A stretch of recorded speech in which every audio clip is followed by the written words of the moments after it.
Good morning, good afternoon, good evening, folks. Michael Zuber with Run Rental at a Time, back with the one and only Mr. Greg Dickerson. How you doing, sir? Doing great, Michael. How are you today?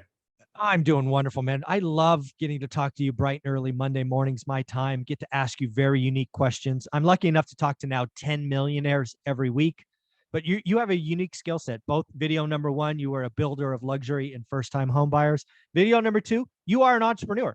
Your story of a truck and a toolbox made it in my second book, 15 Conversations with Millionaires. So I'm going to ask you to put on your entrepreneur hat. Not that you ever take it off, but let's put that one on specifically.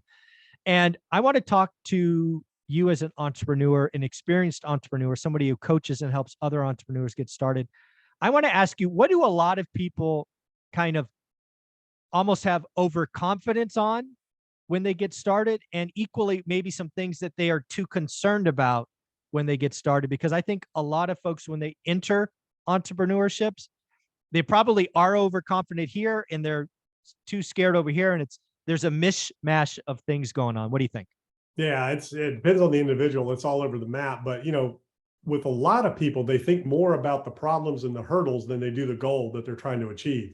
So the best thing to do is, think about the problem you're trying to solve, get after it, and then the other things will take care of themselves. But a lot of people just think about all the little different things that are the little roadblocks that might be in their way, or things that they have to do, or hurdles or whatever. And then, like you said, on the other side of the coin, a lot of times people will underestimate what they're actually capable of. And you've heard the saying where, most people will overestimate what they can do in a year, or underestimate what they can do in 5 years or something. I can't remember what the saying is, but overestimate a year, underestimate in 5. Yeah. Yeah. At the end of the day, a lot of people underestimate what they're actually capable of in the long term, because most people can't think, long term in that way.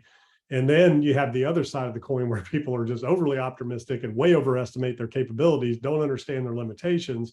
Therefore, they don't know how to fill in the gaps with their weaknesses and their limitations. But I'd say, the biggest thing is people focusing on what can stop them, which is limiting belief, versus focusing on the problem you're solving and just getting after it and providing solutions. Yeah. One of the things that's similar about our background in this respect only is for the last 10 years of my career, I managed first or second line sales teams. And I always looked at a sales leader as an entrepreneur, right? You own these 10 accounts, you own this patch of dirt, you own this whatever. And it's your job to extract a certain amount of revenue. It's called a quota from that area. And the entire organization, right? Everyone around you, from product engineering to marketing to customer service to all of them, they're here to help you, but they also can be a distraction. Let me explain. Right. When you're a salesperson, there's no lack of people trying to help. And what I've always told sales teams, right? Because again, I got on stage and I spoke to teams, is I want everybody in the room that doesn't have a quota to think about this. Every sales rep in this room has a backpack. And in that backpack, the first thing that goes is my quota. They have to deliver $2 million in 12 months, for example. Now, I know all of you want to help, and you want references, and you want to get customer support tickets, and you want to get maintenance renewals, and you want to do all these things. I want to ask everyone else around this, are you adding rocks to their backpack, making it harder, or are you actually making it easier, right? And the reason I bring this up is because what I see a lot of salespeople do, and I must have worked with over 1,000 of them, is, and I want to ask you this as an entrepreneur to see if it's the same. Some salespeople get focused on being busy and don't focus on what actually drives revenue. So they come to all the meetings and they got all these other people doing all these amazing things, but they're behind on their quota because they're not doing revenue generating activities. And I think there's a lot of entrepreneurs who get distracted in being an entrepreneur and system and processes, and they forget where the hell's the revenue coming from. So is there that kind of distraction or not really?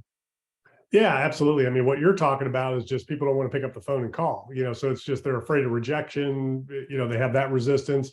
A lot of it too is your network, people that are around you, and other people that don't think what you're doing is possible because they haven't done it, and they'll try to stop you. So, listening to other bad influences that can stop people. But for an entrepreneur specifically, not focusing on the right things when you're starting a business, which again, the right thing is focusing on the problem you're solving. And as soon as you can, filling in the gaps so that you can give away all the little things. As an entrepreneur, you're a creative, visionary, somebody who has to get after it and think. You're not necessarily the guy that needs to be filling out spreadsheets, right? So you can get distracted, doing order fulfillment, customer service, all these different things, when what an entrepreneur is a leader, a visionary. You're supposed to be building the team that can solve the problems that you lead down the field.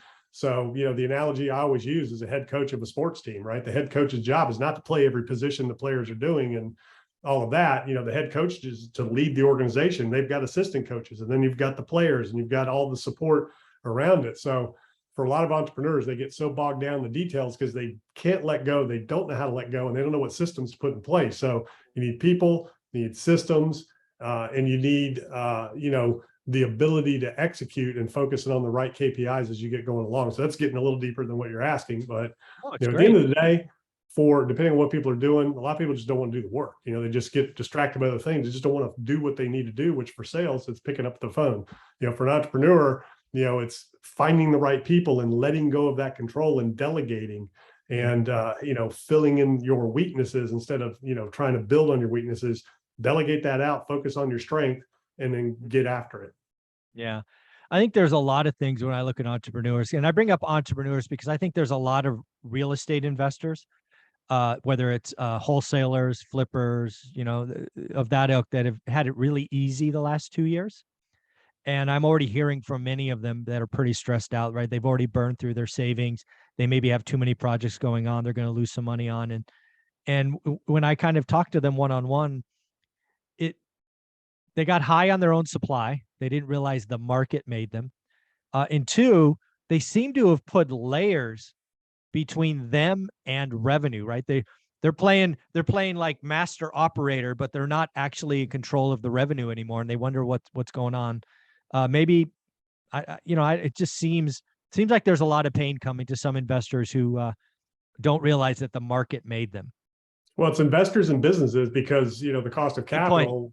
Good point. So anybody who has to refinance anything, whether it's, corporate debt, whether it's real estate debt, whatever, that's number one. That's, there's going to be companies going out of business because they can't refinance their debt. There's going to be real estate investors that have properties that they have to refinance that's not working, or they have adjustable rate, mortgages that are going up. And then you have the ability to adjust and adapt to a changing market. And it's like I said, when it's going up, you lead the market up. Whatever you sold yesterday, you sell for 20% more today, you sell for 20% more tomorrow. When the market is declining, whatever you bought yesterday, you buy for 20% less today, you buy for 20% less tomorrow as the market is declining. It takes a while for that to go through the seller's heads. And a lot of people are fooled by, little market movements and things like that. And, but we're in a declining market right now. Real estate values are adjusting. So you have to kind of hold firm and hold to your guns, and you can't expect values to go back where they were anytime soon unless rates drop all of a sudden back down to 2.5%, 3%. Yeah. When you look at entrepreneurs and you're coaching someone, I'm sure you're coaching lots of people. So, right, when you're coaching a new entrepreneur who's about to launch an initiative into a changing cycle, right? I think you and I always talk about good times never last, bad times never last. I think it's very clear that the good times are over for a little bit now. What are you kind of telling them to get right? Are you saying go hard and fast? Are you saying, hey, watch your burn rate in the beginning, have extra reserves? How are you coaching them as they get ready to launch into what, clearly could be a recession, and some are calling for either a long or a deep recession? Yeah. So it depends on the market you're in. Obviously, you want to make sure that there is opportunity, in the market that you're getting after. But yeah, you want to be a little more lean than you were. We're in uncertain times in a lot of different ways from an economic standpoint. You need to understand who your client is, who your target is, what your market is, who your competitors are. I mean, there's a lot of things you have to be a lot more sensitive to now because the economy is contracting. People are pulling back on their spending in all levels, but at the same token, there's real opportunities out there. Right? It's a great time to start a business in defense, right? Defense spending is going to go up and through the roof all around the world. So, I mean, in every environment, there's always opportunities. There's opportunities in debt restructuring. There's opportunities in, again, where are the biggest problems that you can solve? And you're going to have problems in every environment. And then you have to go where the opportunities are, where the capital is flowing into. But, in these times, you have to, Well, I'll tell you what's over are the valuations that we've seen in the past. So like people that want to start something think they're going to get 20, 30, 40x. And I'm coaching people that are looking for exits. I've had to rein in their expectations on multiples because that has changed because cost of capital has changed. So, the deals that were done over the last 2 years, aren't being done right now, but they're still being done. You just got to, rein in that level or you wait. So, if it's an existing concern and they're looking for an exit, you got to tighten the range. You got to focus more on top line sales and earnings and reduce overhead, reduce that spending that was so easily prevalent in the last couple of years and those, exit expectations. So, that's kind of where it's at now, but there'll be opportunities, but it's just there's very uncertain times right now. Nobody knows what the outcome is going to be. Well, we're going to talk about that in video number 3, kind of asked you to put your, Back to the Future hat on and talk about 2023. I'm looking forward to that. But when if I were to summarize Greg Dickerson, if I were to introduce you on stage, I would say something like he's generally the most optimistic. You see opportunity everywhere. That's kind of how I feel when I speak with you. Like opportunity's out there. You just have to look for it. Maybe you have to look a little bit harder now, but it is out there. Kind of wrap this up for us and tell us where people can find you. Yeah, gregdickerson.com. That's where you'll find the eternal optimism in all situations, but also very calculating of the risk as well. That's something I learned because it was up only for me before 2008. I went through 2008 and I learned it's not always up only. It's not always up. That's right. I like that, calculate a risk. But again, I do think the slant toward optimism helps you be more creative. And that's what I think wins when the tide goes out, is being creative, because in the market we just saw, cash won. Cash was cheap, risk was zero. In the market that's coming up, whether it's restructuring or this or that, being optimistic allows you to see creative ways. And I think that's why you and your students are going to crush it. So Greg, thank you so much.